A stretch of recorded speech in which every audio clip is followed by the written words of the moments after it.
Par exemple, quand vous servez la messe à Saint-Sulpice, vous êtes déçu qu'il n'y ait pas de sacrifice humain. C'est vrai.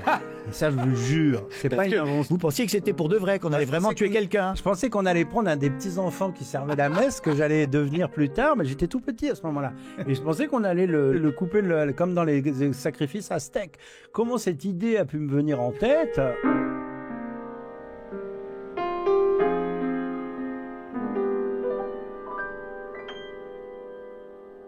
Oui, Simon Liberati. Donc vous publiez Stanislas. Stanislas n'est pas le prénom d'un personnage, c'est le nom d'un collège, d'une école où vous avez étudié, où vous avez été enfant dès l'âge de 5 ans, Ouais. De 1965 à 1977. Vous y avez passé 12 années et c'est un livre très différent de tous vos livres précédents. Est-ce que vous l'avez senti en l'écrivant? Oui, je l'ai senti en écrivant. J'ai des romans que j'ai écrits avec une certaine distance, et celui-là, la distance était assez différente, donc c'est pour moi pas l'exercice le plus. En général, je noie les choses personnelles dans des écrins. Enfin, je les perds je les cache plutôt dans des écrins. Il y a des livres qui étaient personnels, Anthologie des apparitions, je pense. Mais il y avait plein de choses autour. Là, c'est plus, voilà. Et puis bon, voilà, c'est toujours un peu plus difficile difficile, je sais pas, mais en tout cas un peu plus intime de parler de choses et de pas être ennuyeux, j'essayais, surtout de faire d'accabler des éducateurs qui ont essayé de faire leur possible, mais qui n'ont pas donné, dans l'éducation n'a pas donné les résultats escomptés en tout cas. Oui, alors c'est assez marrant parce que vos parents vous inscrivent à Stanislas par peur de la drogue et on peut parler d'un échec scolaire à ce niveau-là. Sur ce plan-là, c'est pas une réussite complète. Oui, enfin, je suis pas William Burroughs, mais j'ai eu des longues périodes où j'étais pas du tout dans les stupéfiants. Mais mes parents m'ont dit ça récemment. Les écoles étaient il y avait des dealers, mais il y avait à l'époque le mot dealer, à mon avis, n'était pas connu. Et je crois que c'est un peu une reconstitution a posteriori, parce que en fait, la réalité, c'est que c'était un collège qui était pas loin de la maison et qui m'acceptait alors que j'étais un peu jeune pour rentrer dans le public. Dans mon article consacré à ce livre, dans le Figaro Magazine, je dis le collège Stanislas est une usine à punk. En effet, l'an dernier, Patrick Heudeline a raconté dans Perdu pour la France comment il était enfant de chœur dans cette école et qui lui est devenu une sorte de star du punk parisien. Bon, alors en ce moment, il y a beaucoup disons, les pensionnats catholiques n'ont pas bonne presse. De nombreux anciens élèves sortent du silence, révèlent la maltraitance, les châtiments corporels, les abus sexuels. Il y a même un pion de Bétarame qui est incarcéré à Pau. Dans mon dernier livre, je parle de mon père qui a été sans doute à Sorèze, battu à Sorèze. Et vous citez Sorèze d'ailleurs dans le livre. Mais moi j'ai des bons souvenirs à Sorèze. Bon, mais vous vous plaignez pas de ça, pas tellement. Vous parlez plutôt des camarades de classe. C'est-à-dire que la violence était plutôt celle entre les élèves et que c'est ça que vous avez vécu. Oui. Et c'est là où vous dites, moi j'ai été déshonoré. Il y en a un qui a baissé votre short pendant la récré. Vous dites que vous avez été un paillasson de 1970 à 1976. Non mais c'est sérieux. Oui, alors paillasson, je le dis pas exactement dans ce contexte. C'est pas que j'ai été la victime de la classe pendant 5 ans. C'était pas mon destin. Ça aurait pu l'être, mais c'était pas le cas. J'ai été l'objet d'un peu d'ennui en troisième. Et les enfants peuvent être très cruels. Donc, le point de départ du livre, c'est ça. C'est pas un livre sur un traumatisme. Non. C'est un livre sur votre enfance, en fait. Oui. Ça parle beaucoup plus de vos parents que de Stanislas. Faut le dire, finalement, c'est un décor, c'est un fond pour toutes ces années, de l'âge de 5 ans à l'âge de 17 ans. Ouais, alors c'est un fond, en même temps, j'ai construit le livre sur le collège parce que ça me permettait, parce que j'ai gardé tous les annuaires. Donc j'ai gardé tous les noms de tous les camarades, de mes ennemis, de mes rares amis, de mes professeurs, de mes préfets, de mes aumôniers. Mais en tout cas, ça m'a permis, voilà. Et puis Stanislas, c'est un monument dans son genre. C'est un collège qui date de l'Empire et qui du Premier Empire et qui est donc je crois, pas dire de bêtises, et donc qui est en tout cas la toute première restauration et c'est un endroit qui a vu passer des.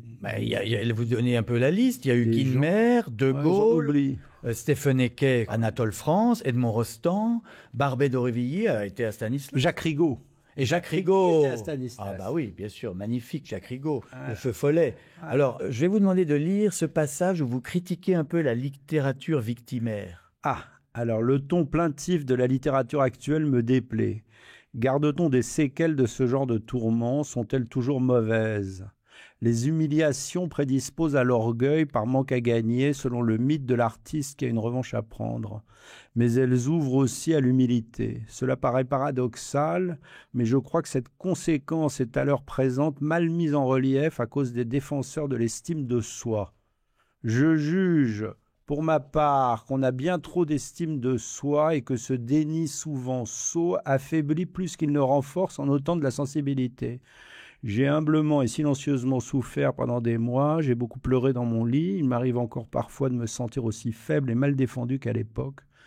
50 ans se sont écoulés sans me guérir tout à fait, mais je crois que cette sensibilité, cette humilité de pauvre m'aide encore à présent. Pour avoir une vision lucide du monde, il faut rester timide. Trop d'assiettes nuit à cette faculté enfantine d'avoir peur, de se sentir petit face à ses adversaires.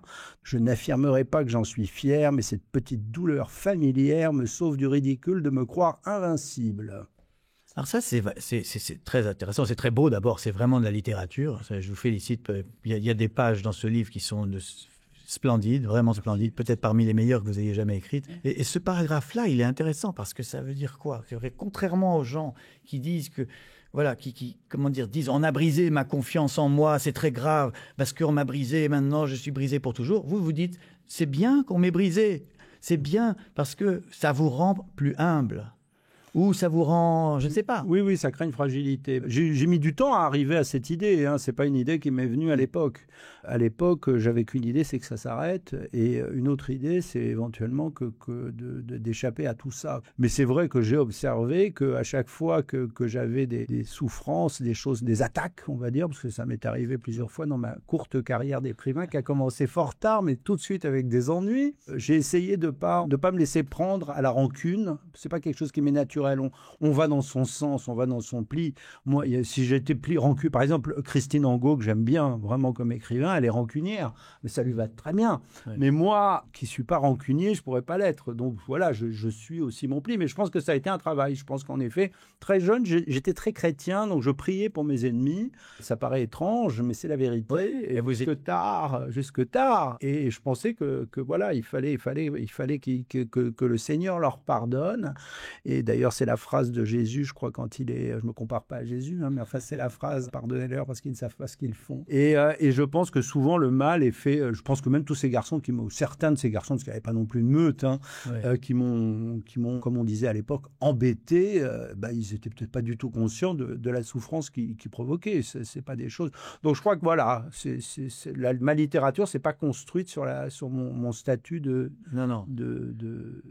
d'enfant martyr. Oui. Vous n'y croirez pas. Vous étiez enfant de chœur à la messe le dimanche à Saint-Sulpice. Les amateurs, les lecteurs de Simon Liberati ne savent peut-être, ont du mal peut-être à l'imaginer enfant de chœur, mais pourtant c'est la réalité. Oh non, ouais. J'adorais ça. Il y a une double ambiguïté dans votre livre quand même. Vous critiquez mai 68. Parce que vous étiez donc là-bas de 65 à 77 à Stanislas, vous avez vu mai 68 arriver dans le quartier et la réforme, la modernisation de l'Église catholique vous a plutôt déplu. Alors que vous souffriez dans ce collège traditionnaliste, vous étiez contre la modernisation de l'Église. Ça, c'est une ambiguïté, un paradoxe. Non, c'est pas du tout une ambiguïté. Ça en a l'air peut-être, mais je vous corrige tout à fait. Je crois qu'au contraire, le fait qu'il y ait un questionnement dans le corps enseignant, même dans ce collège qui était a priori un collège classique, sur l'enseignement, sur faut-il laisser plus d'expression aux enfants, faut-il les laisser plus libres. C'est là que moi, mes ennuis ont commencé. Ce que j'aimais, c'est quand on était rangé en rang, qu'on n'avait pas le droit de parler, et donc qu'on était tranquille dans une certaine mesure, et l'autorité du professeur m'a jamais personnellement, j'ai eu la chance de ne pas avoir de professeur trop sadique, mais l'autorité, encore une fois, le cadre, quand Pour moi, c'était un confort. C'était plus rassurant que tout d'un coup, quand ça se libère et que là, les élèves deviennent agressifs. Quand chacun doit choisir sa place ou des choses comme... Même dans un dîner, encore aujourd'hui, je déteste les dîners où on n'est pas placé. Alors, il y a un jeu passionnant dans cette émission. Vous êtes déjà venu, vous le savez. C'est devine tes citations. Ne regardez pas les réponses. Je vous lis des phrases de vous, tirées de toute votre œuvre.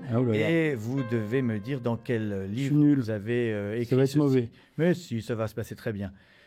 Tout ce que la faiblesse physique, la débilité mentale, la déformation des membres ou du cerveau engendre de déchets humains semblait s'être donné rendez-vous dans ce quadrilatère hideux et malodorant. Ça, c'est Stéphane Eke sur le collège Stanislas. Dans Stanislas, je cite... Stéphane Eke. Oui, et c'est ça. C'est pas de vous, c'est une phrase de cet écrivain qui avait écrit Les Guimbardes de Bordeaux en 1937. Mais la description de Stanislas, elle est toujours valable pour décrire... Non, parce que ça a été rasé. Le collège a été... Quand je suis arrivé, ils ont trouvé rien de mieux que de tout casser. Et donc, il y avait un vieux collège pourri que moi, j'aurais sûrement beaucoup aimé. Et on a transformé ça en un immeuble qui est d'ailleurs pas mal, mais qui a été construit en 66, 67. Ouais. Donc ça ressemble plus à ce que décrit Stéphane Eke qui date de... Ça n'est plus un quadrilatère hideux et malodorant. 38 ou 39. Il a fallu attendre l'arrivée du latin en 5e pour qu'une matière corresponde enfin à mon penchant pour les choses inutiles, désuètes et invendables. Mais vous vous foutez de moi, c'est dans Stanislas. Oui, vous vous souvenez très bien. Je ne me fous pas de vous. Je vérifie que vous avez bien écrit votre livre. Alors, vous étiez bon en latin ? Non. Mais j'ai fait beaucoup de latin. J'ai fait 15 ans de latin, j'étais toujours assez médiocre. La seule chose qui m'a sauvé, c'est la grammaire, parce que j'ai adoré la syntaxe latine et un professeur que j'ai beaucoup aimé. Donc je parlerai dans le deuxième. Vous savez toujours décliner, par exemple, Dominus, là, vous pourriez me le faire ? Dominus, attendez, Dominus, Dominé, Dominum, oui. Domini, Domino. Oui, 2 fois haut. Domini, non, Domino, Domino, vous avez raison. Après, Domini, Dominos. Dominos, ça oui, c'est vous êtes meilleur. Dominorum. Dominorum et on laisse tomber. C'est pas terrible. Cet examen de latin ne va pas me faire, me mettre très bien avec mes collègues qui sont bien meilleurs en latin que moi et qui en parlent moins. Là, vous dites votre penchant pour les choses inutiles, désuètes et invendables. Vous pensez que la littérature, c'est une chose inutile, désuète et inventable? Oui, dans une certaine mesure, ou en tout cas, j'en fais un peu la preuve, mais oui, bien sûr, il y a un côté un peu... moi, j'aime que les vieux bouquins, en plus, donc j'achète que des livres qui sont des ruines. Autre phrase de vous. Claude était assis au Zodiac, un café de la Porte des Lilas à Paris, en train de lire l'introduction à la vie dévote de saint François de Sales, quand il vit arriver la petite Véronique, telle qu'en elle-même. Ça, c'est ma première phrase d'Anthologie des apparitions, premier livre que j'ai écrit. Première phrase, c'est pas exactement d'ailleurs, elle a été un petit peu modifiée, mais enfin, c'était la première phrase que j'ai écrite. Pas par l'éditeur. Non, par moi. Non, vous avez rien modifié. C'est pour cela qu'il faut écrire sans trop attendre, parler dans le vide, pour que soudain, après notre mort, un autre se saisisse de ce que nous avons laissé échapper, presque par hasard, mais pas tout à fait. Foutez de moi, c'est encore dans Stanislas. Mais oui, j'ai le droit de les choisir au jeu, les livres, les phrases. Je croyais que vous alliez me sortir des trucs que j'avais oubliés. Ah oui, non. Mais j'aime beaucoup ça, parce que vous dites donc, écrire, parler, c'est comme parler dans le vide, et puis peut-être ça va servir à quelque chose, mais c'est pas sûr. Vous écrivez pour un lecteur posthume ? Oui, je pense pas à ce que les gens vont penser, le lecteur contemporain, critique, ça je le laisse penser ce qu'il veut. Ouais. Mais par contre, je pense qu'un jour, il y a peut-être quelqu'un qui va lire ça, parce que moi j'ai souvent ouvert des livres dans des boîtes de bouquins, et puis tout à coup j'ai vu une phrase, et quand j'étais jeune, parfois je me méfiais de moi-même, donc je l'achetais pas. Maintenant, j'avais pas les moyens. Maintenant, quand je vois un truc qui me plaît, je me dis si ça me plaît, c'est qu'il y a forcément quelque chose pour moi. Et j'ai rencontré beaucoup de hasards objectifs comme ça, de phrases qui faisaient écho à d'autres phrases. Adresser la parole à quelqu'un me paraît toujours plus difficile que de mourir. C'est encore dans Stanislas. Oui, c'est dans Stanislas. Ça, c'est quand je serai en prison ou je sais pas, ou à l'EHPAD et que je n'oserais pas demander à la dame où se trouve le réfectoire le matin pour prendre mon petit déjeuner. Je pense que ça, dans ce livre, c'est quelque chose de très profond, ce que vous dites. Vous êtes une sorte de sauvage. Oui. Est-ce que la timidité, c'est pas aussi une forme de snobisme ? C'est une forme d'orgueil, ça c'est certain que les timides sont des orgueilleux. Oui, c'est peut-être une forme, je sais pas, le snobisme, je sais pas, mais en tout cas c'est pourquoi parler à des cons, en gros. Non, non, alors j'aime pas le mot con, c'est pas du tout vous, je vous aime beaucoup, mais le mot con, j'aime pas ça, parce que je trouve que d'abord c'est souvent pas exact. Et les gens sont plus compliqués. J'ai fait du porte-à-porte, je le raconte dans ce livre. J'ai découvert des tas de bizarreries dans tous les caractères et dans toutes les opinions politiques. Oui. Des gens beaucoup plus mystérieux qu'on imagine et souvent bien plus bienveillants qu'ils n'en ont l'air, surtout quand ils écrivent des commentaires sur Internet, quand vous les rencontrez. Ah oui. Ils sont d'abord pas toujours bêtes et souvent très gentils. Donc c'est curieux. Alors, ça, hein. L'autre ambiguïté du livre, ben là, vous allez peut-être pas encore ne pas être d'accord, et je l'espère, c'est qu'il y a un mélange, à chaque page quasiment, de colère et de nostalgie. C'est-à-dire que vous êtes parfois très, très révolté, il y a des souvenirs qui vous agacent, il y a des gens qui se sont mal comportés avec vous, et vous avez sans doute souffert de cette enfance, et simultanément, c'était votre enfance. Vous n'en avez pas eu d'autres, et vous êtes, il y a des moments très émerveillés de souvenirs. Voilà, il y a une nostalgie qui plane. Alors je crois que je n'aurais pas autant aimé mes parents, autant aimé les amis de mes parents, qui étaient des gens souvent délicieux, ces gens qui étaient comme des personnages de Dickens, si j'avais pas eu le collège comme repoussoir. C'est-à-dire qu'en souffrant au collège, qu'est-ce que c'était merveilleux le samedi de pouvoir rentrer à la maison. Qu'est-ce que c'était merveilleux quand les vacances, qui ont l'air éternelles quand on est jeune. Le 28 juin, quand on sait qu'on va en classe juste pour recevoir éventuellement le dernier accessit de récitation ou le 4e accessit de catéchisme quand on s'en est bien tiré, bah c'est fini. Après, on va être en vacances et ça va durer comme dans La Comtesse de Ségur, tout l'été jusqu'au mois de septembre. Donc ça, c'était merveilleux. Alors j'avais cette chance d'avoir vraiment un milieu familial qui était... Mes parents sont des gens très inconscients, dans une certaine mesure des réalités bourgeoises, des réalités qui étaient celles de mes camarades de classe, qui étaient des garçons qui étaient dans des milieux très cadrés, mais pas au sens où je l'entendais tout à l'heure. Donc je retrouvais là...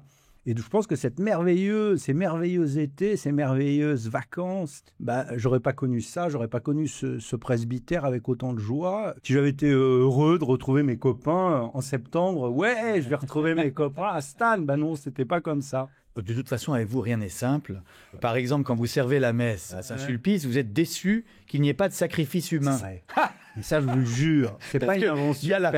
Alors j'explique, il y a la fameuse phrase au moment de la consécration du corps du Christ, le sang de l'alliance nouvelle et éternelle versé pour vous et pour la multitude. Vous pensiez que c'était pour de vrai, qu'on allait vraiment tuer quelqu'un. Je pensais qu'on allait prendre un des petits-enfants qui servait la messe, que j'allais devenir plus tard, mais j'étais tout petit à ce moment-là. Et je pensais qu'on allait le couper comme dans les sacrifices aztèques.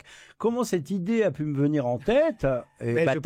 Hautement bataillenne, mais j'avais pas lu Georges Bataille. Est-ce que, à votre avis, les enfants sont des sadiques? Oui. C'est un peu le message du livre. Oui, moi je crois. Alors les enfants. Alors vous êtes contre Rousseau, donc l'homme est naturellement mauvais. Je pense que je suis pour Sade. C'est-à-dire quand j'ai lu Justine à 12 ans, c'est un peu tôt. Mais surtout, je me suis reconnu. Enfin, je me suis dit, tiens, voilà quelqu'un qui parle comme j'entends la musique. Oui. J'ai mes informateurs au sein de la maison Grasset. Stanislas serait le début d'une trilogie intime. Donc, après Stanislas, il y aura encore 2 tomes. Est-ce qu'on peut en savoir un petit peu plus? Écoutez, oui, il y en a. Je suis l'homme des trilogies. Alors, je vais parler dans un deuxième temps d'une période de ma vie qui a été celle à la fois la plus dure et peut-être la plus finalement riante quand j'évoque cette époque par les aventures qui me sont arrivées entre 20 et 40 ans, c'est-à-dire avant de devenir écrivain. Donc là, j'ai eu une vie assez... Vous en aviez déjà un petit peu parlé dans Occident? Oui. On revient toujours sur c'est pas une grave. porte, on ferme la porte, on revient par la fenêtre. La deuxième, j'ai déjà écrite plus ou moins, mais la troisième que j'ai hâte de pouvoir commencer, j'ai pas encore vraiment commencé, c'est sur la vie littéraire. Oui. Et là, je vais pouvoir parler des critiques, je vais pouvoir parler des amis, des milieux littéraires, et je me fais une fête, une joie de pouvoir parler de ce sujet purement Saint-Germain. On me reproche parfois à certains écrivains dont nous sommes un peu partis l'un et l'autre d'être des germano-pratins ou je sais pas. Ce qui n'est plus ni votre cas ni le mien. Non, mais enfin c'est pas grave, ça reste marqué, on reste marqué du sceau de l'infamie. Et donc je vais faire un livre sur Saint-Germain-des-Prés. Ah oui, ça c'est bien. Et voilà. Et ça sera le 3e, mais je sais pas quand je vais l'écrire. Une autre rubrique dans cette émission très importante, c'est celle des conseils d'impro. Les personnes de goût qui nous regardent peuvent avoir envie de savoir quelles sont vos lectures préférées et puis quels sont vos goûts. Et vous renvoyez dans vos livres souvent vers beaucoup d'écrivains. On me le reproche un peu trop. Non, c'est très bien parce que justement, En lisant Stanislas, par exemple, vous m'avez donné envie de lire Dickens. Ah oui, oui, ça c'est bien, vous avez raison. Et donc, si je vous pose la question, vous avez votre anti-sèche quelque part, un livre qui donne envie de pleurer. Oh, c'est Dickens. C'est la mort de... C'est dans Oliver Twist, c'est la mort de la prostituée avec le chien, avec Bill Six, qui tue sa petite protégée à coup de crosse, si ma mémoire est bonne. C'est une des choses qui m'a le plus bouleversé quand j'étais enfant, et je crois qu'elle s'appelle Nancy. Et voilà, et ça, Dickens, pour ça, Dickens, il est extraordinaire parce qu'il est capable tout à coup de... Et vous l'avez relu étant adulte, ou c'est resté Non, je le relis de temps en temps. Oui, je l'ai relu parce que j'étais dans j'ai abordé dans mon premier livre la prostitution et les très jeunes filles qui se perdent dans la nuit. Et vous avez encore pleuré? Ouais, le chien jaune, c'est le chien qui... Alors, j'ai pleuré sur la petite fille quand j'étais jeune, et puis là, la mort du chien jaune de Bill Six m'a beaucoup ému, parce que j'avais à l'époque un bulldog que j'aimais beaucoup, un bulldog anglais. Il s'appelait Bob. Et un livre pour arrêter de pleurer, du coup, après? Oh, bah, des livres drôles, il y en a pas mal. Moi, je pense j'ai lu récemment que Nietzsche adorait Mark Twain, ce que je ne savais pas. Et donc, Huckleberry Finn, qui est un livre merveilleux, donc l'histoire d'un petit garçon sur le Mississippi. Enfin, vous connaissez l'histoire, et c'est un livre drôle où il y a des personnages extrêmement pittoresques. Il y a un faux descendant il y a un faux Louis XVII, si ma mémoire est bonne. Et ça se termine dans le goudron et les plumes. C'est un mélange de cruauté et d'humour, mais Mark Twain, c'est bien. Un livre pour s'ennuyer? Oh, il y en a beaucoup, mon cher. Je n'oserais en citer aucun parce que j'en ai plusieurs qui me viennent à l'esprit. Il y a des livres qui m'ont extraordinairement ennuyé, qui m'ont apporté des choses. Oui. Parce que parfois, il ne faut pas vaincre son ennui, mais se laisser envahir par l'ennui. Joyce peut être extraordinairement ennuyeux par moments. Au sein d'Ulysse, il y a des passages qui sont comme des... Ou même l'Iliade, il y a des passages dans l'Iliade qui sont assommants. Les catalogues de vaisseaux ou les trucs comme ça, on déconseille de les lire. Moi, je suis pour les lire. Au contraire, j'aime bien l'ennui. J'aime bien m'ennuyer au spectacle. Ça fait penser à autre chose. Parce que c'est l'effort qui est comment dire, le mérite d'arriver après à un passage. Ouais, c'est ça, voilà, exactement. Voilà. Comme voilà, c'est le phénomène de l'île fortunée qui arrive tout à coup au milieu d'une mer d'ennui, et c'est heureux. Un livre pour crâner dans la rue. Alors ça, tous les livres de philologie grecque et latine, je conseille parce qu'il y a des titres merveilleux. J'en ai un en tête j'ai pas pris mon anti-sèche, donc je viens de l'oublier à l'instant où je vous parle, mais c'est une étude sur Thucydide. Oui, j'en ai un autre aussi qui est très très bien, voilà, j'en ai un cette fois-ci, c'est le personnage du bon prêtre dans la littérature française. C'est un livre qui avait paru, je ne sais plus si c'était chez Nizet ou dans un éditeur, c'est une thèse en fait, et une bonne grosse thèse, le personnage du bon prêtre dans la littérature française, bah c'est pas mal. Ça, vous mettez chez Sénéquier avec ça, vous êtes sûr de ratisser tout ce qui pourra se trouver sur la terrasse. La première phrase de votre premier livre, le narrateur est en train de lire l'introduction à la vie des votes de Safran. Voilà, c'est pareil. Bon, c'est pas mal aussi. C'est pas mal. Un livre qui rend intelligent. Ah bah ça, les romans rendent intelligents, on croit pas. On croit que les romans, je sais qu'il y a des hommes notamment, dans le temps, enfin les hommes anciens n'aimaient pas trop les romans. Je sais qu'ils étaient toujours plutôt à lire des essais ou des choses. Bah toujours. Ça continue, c'est pareil. Il y a celui qui moi m'a le plus aidé, je dois être le 2000e invité à vous le sortir, mais c'est La recherche de temps perdu. Bah parce que c'est quelque chose qui vous fait réfléchir sur... C'est un mode de pensée qui vous fait avancer. C'est-à-dire que tout à coup, vous comprenez des échos que vous n'aviez pas compris. Et puis ça vous soigne. Et puis c'est la précision. Ouais, les retours, les parenthèses, alors après, bon, au bout d'un moment, on en a jusque-là. On le connaît par cœur, le petit Proust, donc ces allers-retours, ces machins, on se dit, OK, allons à l'essentiel. Mais il y a quand même quelque chose qui m'a aidé quand j'avais 24 ans, 23 ans, à l'époque où je pensais pas encore vraiment à écrire, et qui m'a aidé à comprendre des choses. Et c'est une amie, c'est souvent des amis qui vous conseillent. Là, c'était une amie délicieuse qui m'avait conseillé de lire La recherche vraiment, et de pas commencer par le début, de pas commencer par Longtemps je me suis couché de bonne heure, mais de commencer par, je sais pas, Sodome et Gomorrhe. Un livre que je fais semblant d'avoir fini. Alors, j'ai une maladie. Je ne finis pas souvent les livres passionnants. Par exemple, j'ai pas fini le Rouge et le Noir. J'ai jamais lu les 15 dernières pages de Rouge et le Noir, la scène de l'échafaud. Oui. C'est pas que j'étais particulièrement atteint par la pitié ou que j'avais... Non, je l'ai pas lu parce que je sais pas. J'ai du mal à finir. J'ai souvent du mal à finir. C'est pour ça que je soigne mes fins le plus possible en me disant, quand même, ça vaut le coup parfois d'essayer de raccrocher encore, de mettre un nouvel épisode. Et le livre que j'aurais aimé écrire, pardon. Voilà, le livre que j'aurais aimé écrire, parce que celle-là, j'ai réfléchi et je me suis dit, quels sont les... Et il y en a deux, en fait. Il y a Notre-Dame-des-Fleurs et il y a les 120 journées de Sodome. C'est deux livres qui ont été écrits par des prisonniers, par des taulards, qui sont des livres extraordinairement d'une puissance de fascination pour moi totalement. Là, je relis en ce moment... Je lis, soyons honnêtes, parce que je l'avais parcouru, Notre-Dame-des-Fleurs. De Jean Genet. Ouais, de Jean Genet, et c'est le plus riche de Genet, et c'est extraordinairement sophistiqué, c'est un objet, c'est aussi beau qu'un objet d'art pervers, je dirais, donc c'est très très beau, et puis les 120 journées, j'adore les petits rouleaux qu'il avait cachés dans les murs de la Bastille après avoir crié avec le tuyau d'évacuation des eaux sales qu'on assassinait les prisonniers dans la prison. C'est à cause de lui qu'on a démoli la Bastille. Oui. On l'avait évacué 2 jours avant, donc il avait caché son manuscrit qui était écrit sur des tout petits rouleaux de papier. Enfin, vous connaissez l'histoire. Et c'est Maurice Hayne, je crois, qui les a retrouvés. Et c'est par hasard, je ne sais plus comment. Et donc voilà, donc c'est un livre merveilleux. Ça, c'est un livre que j'ai lu très jeune. J'étais très sadien. Moi, j'étais un collecteur de Sade. Enfin, c'est le pire livre du Marquis de Sade. C'est le livre le plus... avec les numéros. Bon, on va enchaîner. On va remercier Simon Liberati d'être venu. Merci beaucoup. Et je rappelle qu'il faut absolument lire Stanislas aux éditions Grasset. Et puis surtout, n'oubliez pas, lisez des livres. Sinon, vous mourrez idiot.